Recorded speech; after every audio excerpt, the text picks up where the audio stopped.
we get everybody in? Middle. Hi, everybody.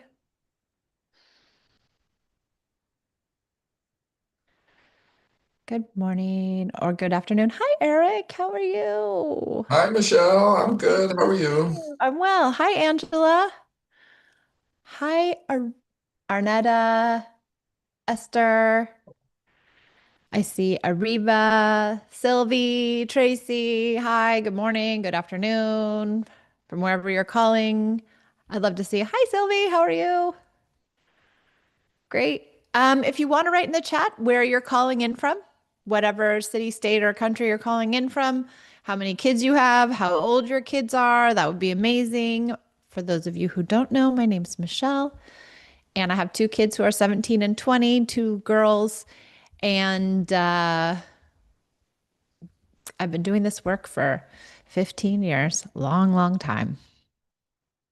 So if everybody wants to write in the chat where you're calling in from, what city, state, or country, um, how many kids you have, and how old those kids are. Massachusetts, amazing. You're driving to NYC, so you might not have video on. Okay, all good. Is that Sylvie? No problem, Sylvie. Three boys, three, 9, 5, and 4. Got Minnesota, one daughter, 21. That's Eric. Tracy, Toronto, Canada, 17, 15, and 12. Reva's calling in from Johannesburg, South Africa. Amazing. And you have a 9-year-old. Nice to have you here from far, far across the world. Amazing. Where else are people calling in from?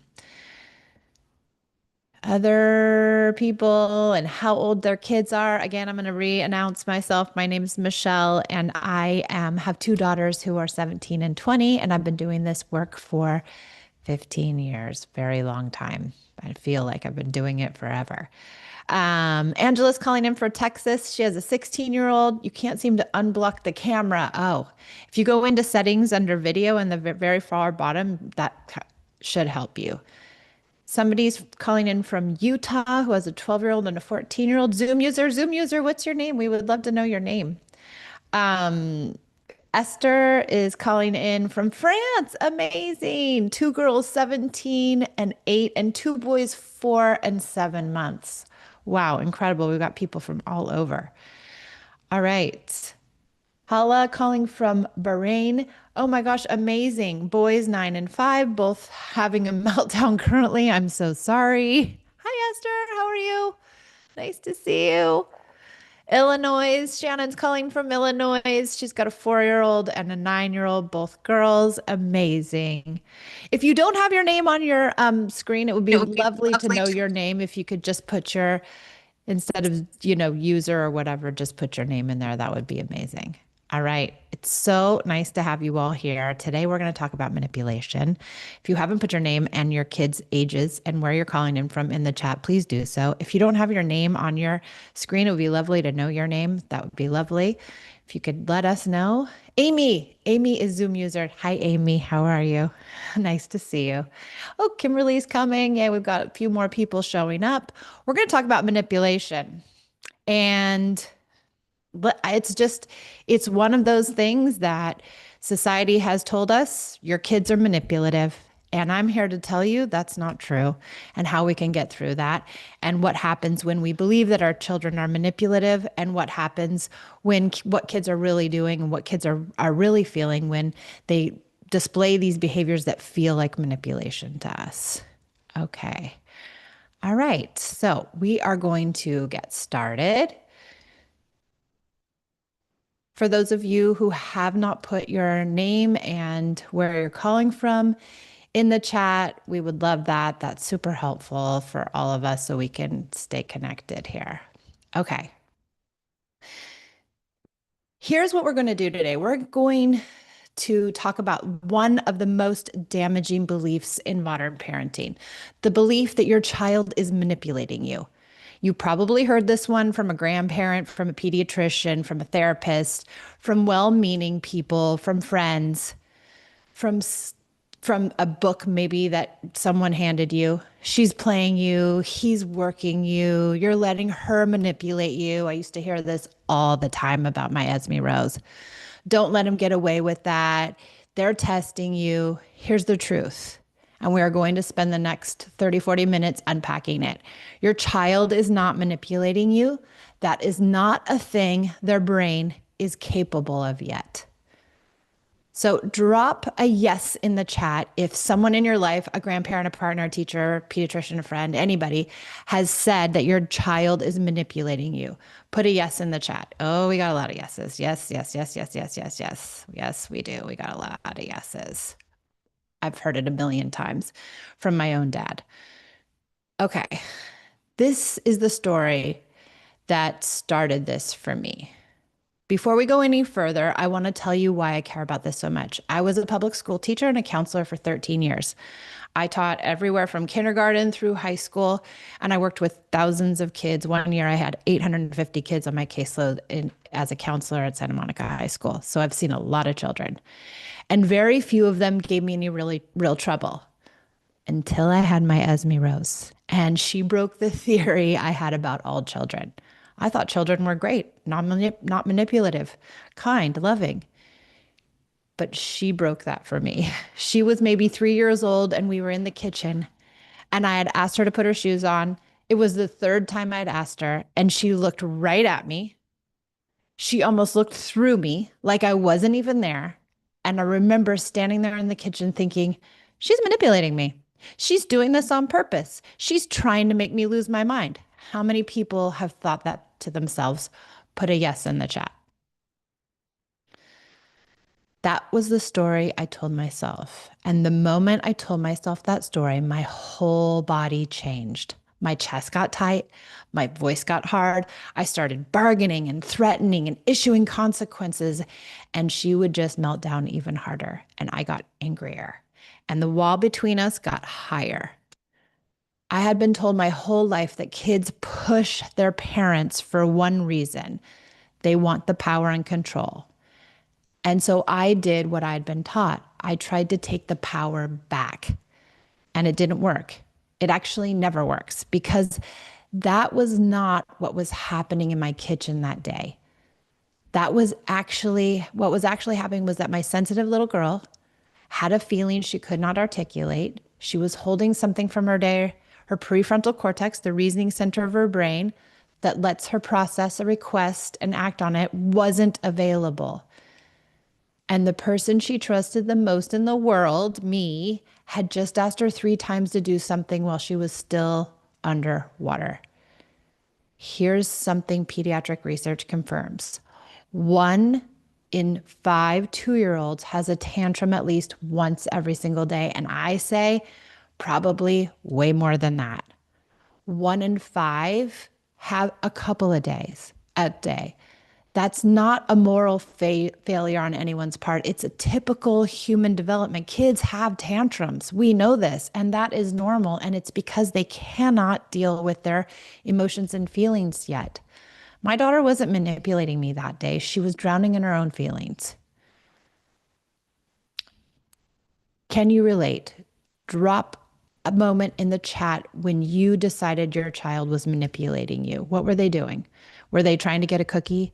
Were they wanting to stay up late one night? What were they doing to try to get what they wanted? Do you remember a time? Write it in the chat. What was your child doing? Were they trying to get out of a punishment? Were they trying to stay out later? What were they doing that made you believe that they were manipulating you? She wanted to watch a movie. Yeah, of course. Great one, Tim. My daughter didn't want to put her shoes on. And so she threw a fit about it. And I thought it was manipulation. What things happen in your house that you believe are manipulative? My daughter wanted McDonald's. Yep, of course. And then we think it's manipulation. Makes complete sense. And I thought the same way. Okay, let me get into the why this myth has to die. Manipulation in the adult sense, the kind we accuse the 4-year-old of, requires 3 things working together. I see more stuff in the chat over here. Yes, when my daughter was little and all through grade school, there was some level of fight around most things during the day. Yep, my grandmother wanted to see me and did not speak to her adoptive parents until they flew me out there. Yeah, all makes sense. I view it as communication now. Yeah, it's so smart, Shannon. Okay, let's get into the myth of and why it has to die. Manipulation in the adult sense, the kind we accuse the 4-year-old of, requires three things working together. Number one, you have to understand that people have different thoughts and beliefs than you do. That's called theory of mind. The basic version comes online around age 4 or 5. But the sophisticated version, where you can model what another adult is thinking about what you are thinking, that's still developing well into adolescence. Number two, you have to have executive function, the ability to plan, to hold a multi step strategy in your head, to suppress an immediate impulse in service of a later goal. And three, you have to have a prefrontal cortex that's fully wired for long range planning. And here's the statistics I want you to hold on today. The prefrontal cortex region responsible for planning, impulse control, and strategic development does not finish developing until a person is roughly 25 or 28 years old. Not 15, not 10, and not 4, in our 20s. So when your 3-year-old is melting down at Target and your mother-in-law leans in with a little whisper, she's doing this on purpose to embarrass you, she's wrong, neurologically wrong. Your 3-year-old does not have the hardwire to run that play. She really doesn't.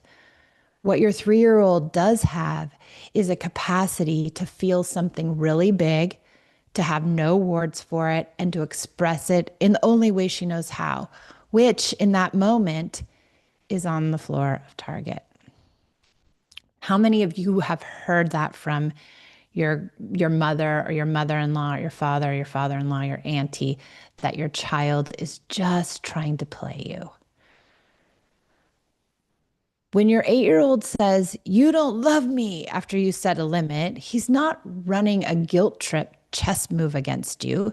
He's telling you in the loudest voice he has that he feels disconnected from you right now, and that feeling is scary for him. But we have been sold a false bill of goods. We have been told just the opposite. When your 11-year-old asks dad after mom has already said no, she's not triangulating you. She has what developmentalists call magical thinking. She's hoping. She's hoping for a different answer. She's not plotting against you. Kids can learn. They can learn that crying gets them picked up. They can learn that whining gets the cookie. But learning what works is not the same thing as manipulating. Learning what works is your child's nervous system doing its job. Manipulating is a calculated, morally loaded strategy, and your child's brain is not wired for that at all. If your child looks manipulative, they're overwhelmed. Full stop. This is exactly what I unpack and what my coaches unpack on the Peace and Parenting podcast. There are 2 episodes I want to point you to on this topic, and we're going to drop those. I think there's actually 3 episodes. We're going to drop those links in the chat. They go deep on the neuroscience and what is actually happening under the behavior, on why control-based strategies make it worse instead of better. If we can put those podcasts in the chat, that would be great. Okay, let's slow down here and name what happens inside a family when the parent buys this belief, when they believe that children are manipulative, because it's not a small thing and it's actually a huge part of the problem. When you decide, or when I decided that my child was manipulating me, 4 things happen. My body hardens, my nervous system reads, your child is an adversary.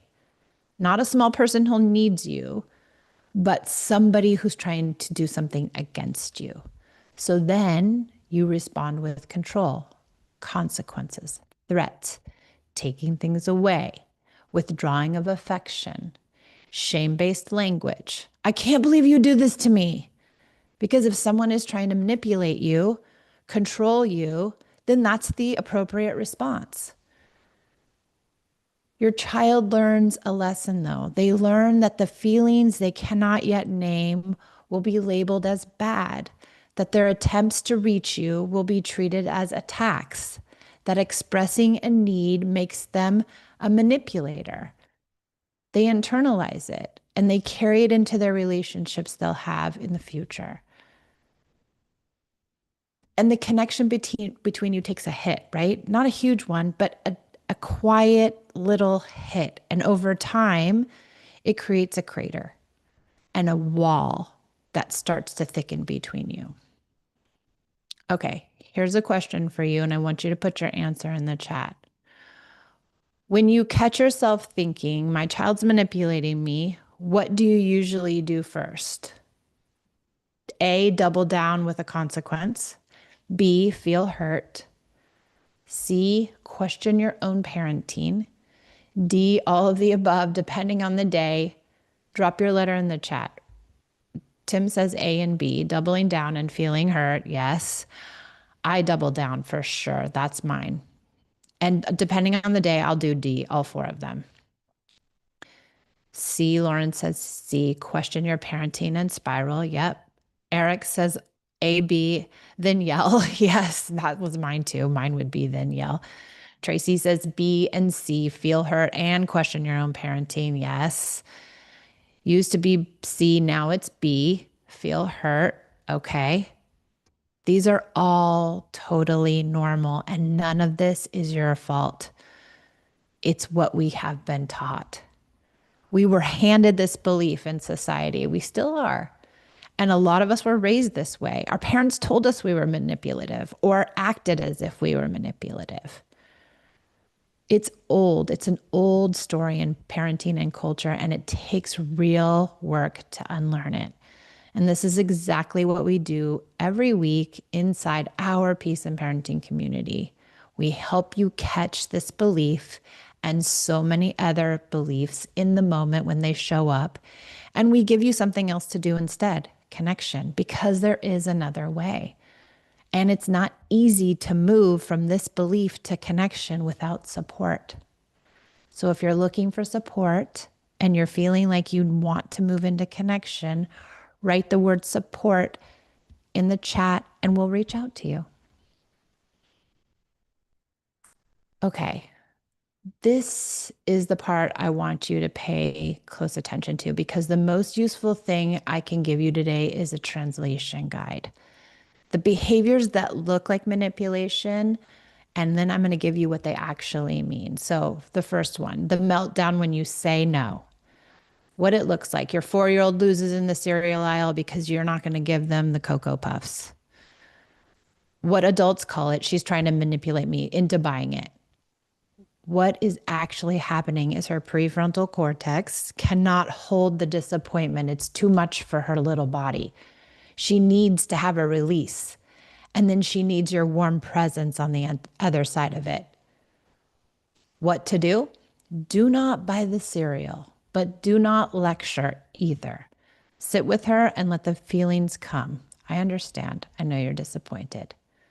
The tantrum is not the manipulation. The tantrum is actually the regulation, and our empathy is the connection. Number 2, asking dad after asking mom. Oh my gosh, we have this so much in our house. What it looks like. You said no to the sleepover, and now she's in the kitchen asking dad. What adults call it, she's playing us against each other. What's actually happening is she does not understand the limit yet, and she's hoping for another answer. She's hoping some other adult will say yes. It's not a plot. This is a child. Here's what to do. Parents on the same page. Kindly say, Mom already answered. I'm with her. We can talk about it after dinner or later if you want to understand why. No shame, no gotchas, no blame. Number 3, you don't love me or I hate you when you set the limit. Some adults call it emotional blackmail. Some call it manipulation. What is actually happening is the child is overwhelmed, and the biggest feelings they have access to in the moment are about love or hate. It's not a strategy, it's developing nervous system, trying to express something big with a very limited vocabulary. Don't argue. Instead, list all the things you have done for him. I'm sorry, do not list all the things you've done for him, them. Just say, I hear you. I'm here. I love you. And I know it's hard. That's it. That's the whole intervention. Let them have their feelings. Okay, another question for you. Of these three behaviors that I just talked about, one, have you caught yourself which one have you called manipulation? The meltdown when they say no, the dad ask mom or mom ask dad, the you don't love me, I hate you when you set the limit, or all three on different days. Tim says D, all three on different days. Which one else? B, Lauren says B, asking dad after mom. Yep. A, the meltdown when you say no. These are all so common, guys. C, yes, lots of C's. Another a D for Eric. And Erica says A. And B says Tim, vice versa. Yes. Mine was the worst. The meltdown when you say no, I thought that was manipulation. I thought you should just say, okay, mommy, I don't need the Cocoa Puffs. That's not really what kids do, though, right? Esther says A. Thank you guys for sharing. Okay. The translation guide part 2. Number 4, crying harder the moment you walk away. I hear this a lot. What it looks like. The baby goes quiet and then starts wailing the second you leave the room. What adults call it? She's faking it. And it doesn't have to be the baby, it can be the child. What's actually happening? Your presence is a regulator for their nervous system. When you leave, their system destabilizes. When you come back, it calms. That's not manipulation. That's attachment working exactly as nature designed it. What to do? Go back, stay. The idea that you have to not reinforce your baby's crying is an old behaviorist idea that was built on studies of rats in boxes, not on human children. Behaviorist ideas are old and antiquated, and we do not need to use them. They're not helpful. Number 5, the sick stomach on Monday morning. This is my Pia, what it looks like. Your 7-year-old always has a stomach ache on the way to school. What adults call it? He's faking it to get out of school. He has a test and he doesn't want to go. What's actually happening is somatic anxiety. The baby holds what the mind cannot yet process. His stomach is genuinely in knots.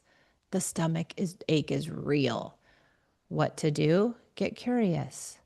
What's happening? What's going on at school? Do not dismiss the stomach ache. Do not force through it without inquiry. Figure out what's happening with this child who always has the stomach ache before school. There's something going on there. Number 6, the defiance when you're running late. Everybody has this one, and it's so hard. What it looks like. You have 90 seconds to get out the door, and your child decides it's the moment to refuse to put their shoes on. This was my Esme Rose every day in kindergarten. What adults call it? They're choosing the worst possible moment to manipulate me. What's actually happening? They sense our stress, the tight voice, the rushed moments. Her nervous system's going offline exactly the moment you need them to be the most cooperative. This is not a choice she's making, it's a reaction. Here's what to do. Take 3 seconds. Kneel down, soften your voice. Hey, I'm being fast, I'm a little stressed. Can we do the shoes together? And watch what happens. None of these behaviors are manipulation. Every single one is a child trying to tell you something they do not yet have the language for. Okay, this week, I want you to pick one behavior you've been labeling as manipulation, just one. And every time it happens, ask yourself, what's my child telling me right now? This is the whole practice. This one question will change your home. Okay, here's your response protocol. Here's what's to do instead of reading your child as manipulative. There's 4 steps you can use today. 1, and this one's good for everything actually, is pause. Before you respond to anything that looks like manipulation, pause. Your own prefrontal cortex needs at least 10 seconds to come back online when you're triggered.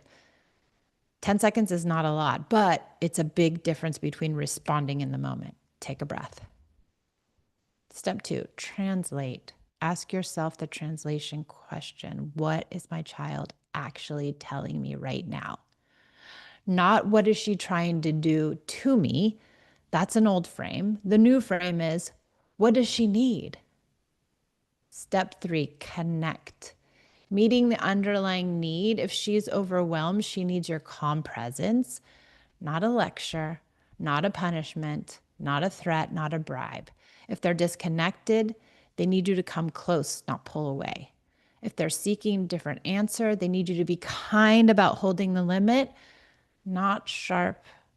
If they're anxious, they need you to be curious, not dismissive. Okay, step 4, coach. Once your child is regulated, and only then, never during the meltdown, coach the skill they were reaching for. Next time you feel that big feeling, you can come find me. You don't have to scream, I will come.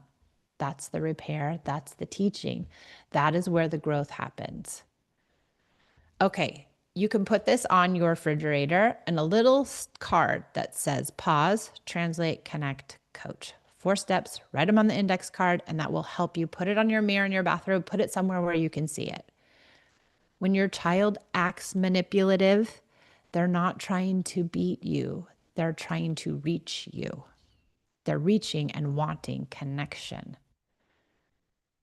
If you want support putting these 5 steps into practice, not just today, but every week, the Peace and Parenting community is where it happens.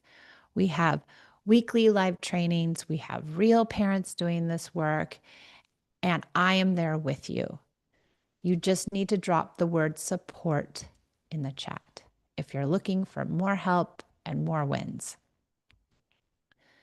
Okay, pick one of these things to do, or pick 3 starting today. Banish the word for 7 days. Banish the word manipulation from your vocabulary for 7 days. Not from your thoughts, because you're still going to think it. I still think it myself. But from your mouth. When you feel yourself about to say, they're manipulating me out loud to your partner or your mother or your friend, stop. Replace it with, they're overwhelmed. Or they need something. Watch what happens to the tone of your voice. Number 2, 10 minutes of special time, and we teach this in the Peace and Parenting community. It's one of our most sacred tools. 10 minutes or even 20 minutes of special time every day with a child. Phone down, no agenda. They decide the play. 10 minutes at their level, that's it. The single biggest predictor of the behavior you've been calling manipulative is low connection. When the tank is full, most of what you are reading as manipulation simply stops happening. We teach a full framework around this inside our community because it is so effective. Connection isn't just play, though. Connection is tons of different ideas of how to respond to behaviors, and that's what we teach inside the Peace and Parenting community. Win 3. Ask the translation question out loud. When you notice a behavior you would have labeled as manipulation, just like the translation question, ask the translation question out loud. I wonder what you're telling me right now. Sometimes you'll get a real answer, sometimes you will not. Either way, you have told your child, I'm looking for what you need, not what you're doing. You're focused on helping and coaching, not chastising and demonizing. I want to tell you about a dad in our community. He came in convinced his 7-year-old son was manipulating him, like so many of us do, like I did. Every morning was the stomachache. Every morning he thought his son was faking it to get out of school. We walked through the translation question. We sat with his son. He sat with his son at breakfast on a Tuesday and asked, what is happening at school this week? And his son cried for 20 minutes and told him a kid at recess had been calling him names. His son had not been manipulating anybody. He had been alone with this anxiety because the adult in his life was too busy trying to catch him in a lie and make him go to school that they were missing something. That's the cost of the story. That's not abstract. It happens every morning in real houses for kids, even in my own. Okay, I want to leave you today with some resources. First, my book, Unpunished. It really is a memoir plus a guide. I wrote it because I came from doing every consequence thing, every timeout, every sticker chart, every manipulation, every thought that was poor of my child. And then I changed. And you can find my book at unpunished.com. Second, there are 4 podcast episodes on the Peace and Parenting podcast. We have 435 podcasts, I think, but these 4 I think are super helpful, and we're going to put them in the chat. One on the power of influence over manipulation, one on strong-willed kids and the control myth, one on how coercion severs the parent-child relationship over time, and one on moving from behavior modification to real connection. We'll put them all in the chat for you. I would really suggest saving those links and taking a look. And third, and the most important, is the Peace and Parenting community. We run 3 live coaching calls every single week. Tuesdays with Coach Cami, Wednesdays with Coach Tim, Thursdays with me. You bring your real moment from the day or from the week. This happened with my child. I don't know what to do, and we work through it together. And you leave with something specific to do. Kimberly, who's on this call today, had something really sweet to say last week. And she said, "This has been one of the best places for support I have ever found. I was surprised to find how many other parents and children go through the same exact things. We've gotten bad advice from doctors, from therapists, from dentists, you name it. Here, I came openly and honestly without embarrassment or fear of what someone would say. And it helps me hold myself accountable to my part in things too." This is what I want for you. This is what I want for all parents. I do this work because I want to see these kinds of transformations. They feed my soul. 3 months in our community is less than $8 a day. It includes my book, a full library of modules and materials, 3 live calls a week, and a community of people and parents who will name your kids, who will know your kids' names by week 2. If you want to know if it's right for you, type the word support in the chat right now. If you want to know more about our community and more about how we work with people, my team will reach out today, not in 3 days, today, and we'll have conversations and figure out what you need. No pressure, just a conversation. You showed up for your kids this morning by being here. That matters. Now let us show up for you. Here's my challenge to you this week. Pick one moment.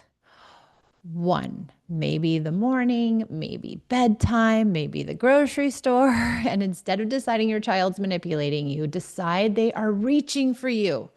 Notice what happens. And before I go, let me bring us back to where we started. Your child's not manipulating you. They are asking you to see them, to hold that truth. I'm going to take questions now. So we can turn our little slides off, and let me take some questions from anybody who has them. If you raise your little hand in your window, it's helpful. That way I know you have a question, or you can also put it in the chat. You can say, I have a question, and then I can hopefully can see that. Hi, Tim. Hey, just some technical things. If you raise your little hand in Zoom, Michelle cannot see you until you turn your camera on. Unless you want to type a question in the chat, then we can help her find that. Michelle, I did want to address something real quick. Rashmi asked a question in the chat, what age group does this apply to? And if I may answer my own answer, Take it Rashmi, away. and everyone, I have 4 children, ages 17 up to 25. I started this, 2+ years ago? So they were 15 and up to 23 back then. And this has helped me so much and continues to help me. Still working on things with my older 2, but this is a journey. So we've seen, and Eric's got an older age daughter. You've got older age children yourself, Michelle, right? So this Yeah. works young to old. It's great. Yeah. We start with infants doing special time all the way up until, 20, 25 years old. And I'll say this about the parenting is that a lot of people get stuck on what age group it is. I think because we want to relate to the issues that we're having and we want someone else to kind of to relate to in our groups. But what we find is that it's really about the parenting, not the children. And that responding to the 5-year-old's tantrum is the same method as responding to the 15-year-old's disappointment from not being able to go to the party. It's all about us and how we respond, and that doesn't really change with age, what age our children are, because it's about us, not them. Michelle, So I get to do special time with my 17-year-old and my 20-year-old, both of them this evening. So I'm excited. amazing. It works. It does work. It definitely works. Okay, questions about manipulation, questions about this piece in parenting community, questions about, oh, I had this thing happen with my child last week and I'm having a hard time and I don't really know what to do. Anybody have any questions? And if not, then we'll go right into this idea of manipulation and thoughts that you have around it. No questions? Okay. Let's talk about manipulation. What's your takeaway from what's going on here? What do you believe has been what resonated the most for you in this conversation around manipulation? Anybody? We have a very shy group this week. Any thoughts on manipulation? Yeah, Amy? Can I Hi. just talk and not write You it? you could I would prefer you talk because Yeah. I it's too much to write. So please talk. The honestly, your first slide about how it's developed and how we've been taught and that process that it creates, like it made me cry because I was like, that's exactly our problem that we've been doing for like years now. Yeah. It made me sad to see the evolution that I've kind of created in my daughter unknowingly, right? Right. I think because I grew up in a really dismissive home, I thought I was making it worse. So I withdrew, left, unbeknowingly making it worse, right? So I think Yeah. so much of that, I mean, everyone tells me that she manipulates me, my mother-in-law, my sister, my friends, and because I think nobody else has a child that I know that's difficult like this. So, Yeah. really, really validating just because I feel like I know I'm doing things maybe not perfectly, but can't do it. Did I figure that out on my own? No. No. you know, I Well, need, and yeah, we have a lot in our community. We have a lot of people who have difficult kids. They're not really difficult. I mean, exactly. I would say that about my daughter too. They're just not willing to be manipulated, to be Yeah, honest. They're not willing to 100%. sacrifice themselves for someone else, which good for them, but it doesn't fit in the old school Yes. parenting paradigm, right? Because they're Yes. not going to get in line right away. They're not going to always take no for an answer, and good for them. But then they get labeled manipulative because the old Yes. mentality. Yep. That's exactly. You hang in there and she's not manipulative. Yeah, it's Yeah. good. Good. Yeah. Thank you. Yeah. Thank you. Eric? Well, in a similar vein, I just wanted to share with the group. My daughter is turning 21 in a couple of weeks, and my journey was such that I couldn't. She was a fighter and a tantrum thrower, and it was over everything throughout the day, waking up, getting dressed, brushing teeth, eating this food, that food, not wanting to go to school. It was all of those things all the time, or at Who least. can relate? Put a yes in the chat if you can relate. Because I'm right here. Yes, yes, please. Yes, Eric. And I discovered Michelle and her teachings at some point in my daughter's teenage years, in where things were getting very critical, and she was. Um, and without going into all that whole story, the point is that I wanted to share is that it wasn't until I realized I had no idea what to do until I began to look at my own upbringing and how I was raised. And it eventually revealed the blind spots, and I started to make connections. And once I had some basic understanding, I could then start making different choices around how I am, Yeah. was and am a parent. And Yeah. Amazing. it was without question. I had to turn the microscope, if you will, up to myself. It Yeah. wasn't about my kid. Yeah, it's so good. And Eric's been in our community, and it's just that's the kind of stuff we work on. When you start talking about and you bring in your questions, and then all of a sudden it becomes obvious. Oh, there's my blind spot. Oh, there's my old methodology. Oh, there's my old way of thinking, and then we can start to unravel and then replace that with connection, which is so beautiful. Thank you, Eric, for that. Childhood trauma, yeah, Rashimi. Am I saying your name right? Rashmi. I think that's right. All right. Other people have thoughts on manipulation or thoughts in general or questions about the way in which you're parenting or questions about peace and parenting. Anything else that I can answer for anybody, I would love to. Oh, yeah, we got one more. Yeah, Eric. I'm sorry, Tim. I was just going to read Hella's question in the Oh, yeah, comment I made. please. They scrolled quickly. So uh, Okay. Hella asks how to behave during mid meltdown, especially if it's in public. Oh my gosh. First of all, how many people detest the public meltdown and want to do everything they can? I mean, I would buy my kid the world to not have the public. You want the candy? Fine. You want the cookies? You want the toy? I'll get it all. Yes. Does neurodivergence make a communication harder for them? Yeah, definitely. Let me get to that in a minute, Angela, but let's talk about the meltdown. The meltdowns in public are extremely hard and embarrassing because we think everyone's judging us, right? And we're like, oh, my kid is making this huge scene. The best thing we can do is to stay calm because our calm informs their calm. And that's what co regulation is. So if we regulate and stay calm and use empathy, I understand. I know you really wanted the toy. It's so hard to have someone tell you no. When you can stay calm and be empathic, the empathy is the connection piece. That's how we turn this tumultuous issue into something connective. If you can do those things, you're winning. And if it has to be on the floor of Target, then it has to be on the floor of Target. And what do we care? I don't care if Betsy from down the street is watching, so be it.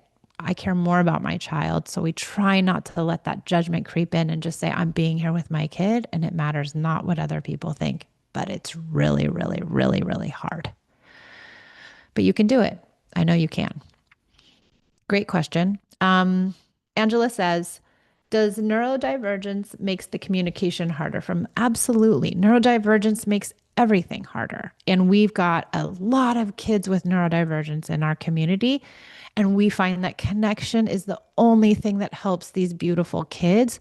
So if communication is harder because you have neurodivergence, then we come with more connection. We come with more empathy and understanding, and we don't try to communicate in those moments when they're totally offline. We try to get them back online by being empathic and present with them. Great questions, guys. I love these. Okay. Rashmi says middle school drama and devices. Oh, yes. How many people have middle school drama or device problems? Yes, yes. We crafted digital contract, but it wasn't followed through. We have taken away the devices. Interesting. Okay, let's talk about it. So, digital contracts are not really, I mean, I don't think they work unless we've got connection going. So, digital contracts are just words on a paper. It doesn't mean because you put words on a paper and your child says, yes, I'll adhere to that, doesn't mean that they will. So digital contracts really need to be backed up with a connected relationship. So the more connection you have going in your relationship, and that's why peace and parenting is so helpful, then the more cooperation you get. And so that's what you're really looking for with these digital contracts is you really want cooperation, and you get cooperation through influence, and influence is garnered through connection. When we take the devices away, we eat away the connection because it becomes a punishment and it doesn't really help things. And so we try to have daily special time, respond with empathy, get rid of punishments, do all the things that make a connective relationship. And when we do that, we get more cooperation. Is it perfect? Never. You're always going to have a kid that says no. You're always going to have a kid that pushes the boundaries, but you get more cooperation the more connection you have. Hope that makes sense. Okay. Middle school drama.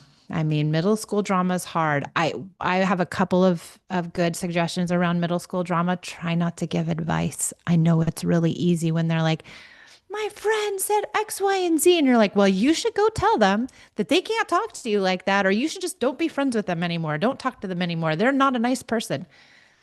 It's kind of advice that often kids can't take.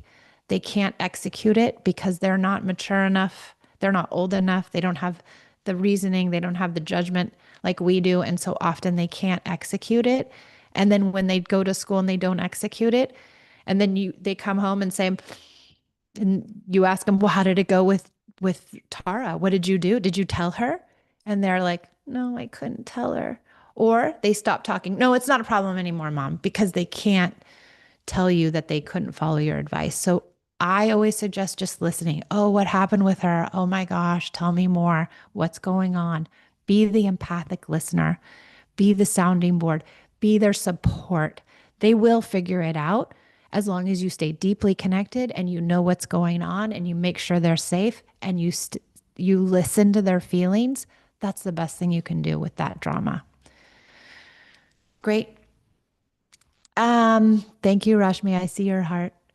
How to manage apps on device. We told no Snapchat and TikTok. It makes me overwhelmed as they are distracted. You know, we did an event called electronics. I can't remember what it's called, Unplugged. And when you join the Peace and Parenting community, you get access to that entire that that event, and it has all these incredible ideas around electronics. And we talk all about the apps and what to do. And we have an expert on, and it was really, really good. So I would say I don't know a lot about your kids or how old they are, but I think we'd have to go into kind of more detail for me to be helpful. Okay. Other questions? Thank you, Rashmi. Other questions around anything in parenting? If you're looking for more support, if you're thinking, oh, I have more questions, or I want to know more, please write the word support and my team will reach out and we'll try to get you the support that you need. All right, everybody. Thank you so much for joining me today. I appreciate you. Your kids appreciate you. They're lucky to have you, that you even spent an hour talking about parenting. Most people don't. I hope to see you somewhere in the online world. Thank you so much for coming.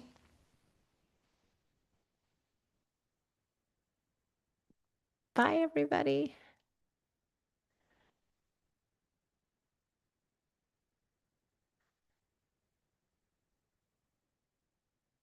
Oh, let me